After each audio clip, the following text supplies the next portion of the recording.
New economic actors continue to grow in Cuba. The Caribbean island already has more than 2,000 micro, small, and medium-sized private enterprises and 49 state-owned organizations. From Havana, our correspondent Fabiola Lopez tells us more details. This is perhaps one of the most magical places in Havana. ¿Y qué me dicen del área de los simuladores? Ya saben que les permitirán viajar en tren. Here you can find the unimaginable under the maxim that fun is serious business.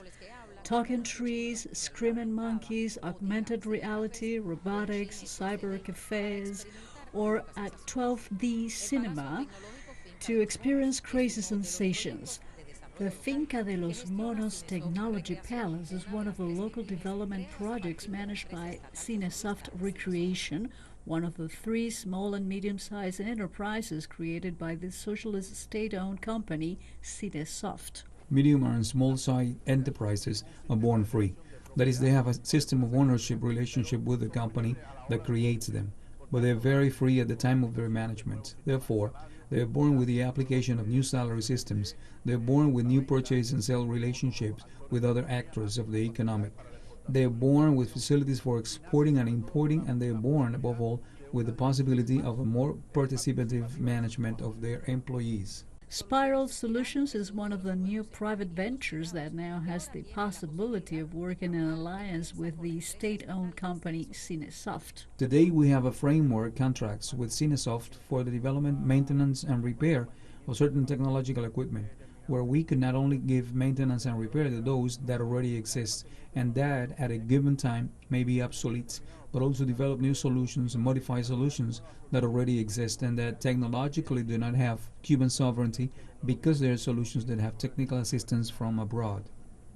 With the creation of the state-owned small and medium-sized enterprise EduMedia, which spun off from Cinesoft to manage audiovisual resources and informative and cultural software, Giselle Acosta is making her debut as an entrepreneur. She says that in a short time she has learned that you can have all the money in the world, but if the human capital is not adequate, the company will not be successful. Another thing I have learned is the issue of customers. I think we have been working in terms of the company and not focus on the customer.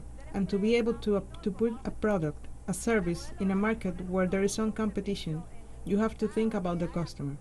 When you manage to identify that gap and manage to satisfy that customer with quality, then you can also succeed in your process as an entrepreneur.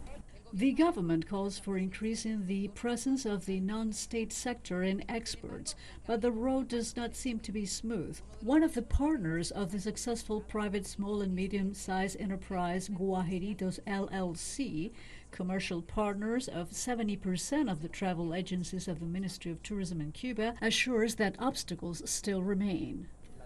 The country's government is really close to what Cuba needs.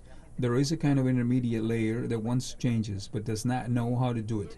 The problem is when it is directed to direct. You have to be an entrepreneur. The entrepreneur takes risks. The entrepreneur practically does not sleep. He only thinks about the company, and as they are not entrepreneurs, it is difficult for them to change, and they get used to a way of working that they have been doing for 30 years. And those are the things that basically, I think, are the locomotive of the national economy, not just a slogan, but the result of a truly efficient enterprise that complements the daily economy, that energizes the life of the Cuban people, that achieves an effective productive chain between the most diverse economic actors. Fabiola Lopez, TeleSUR, La Habana.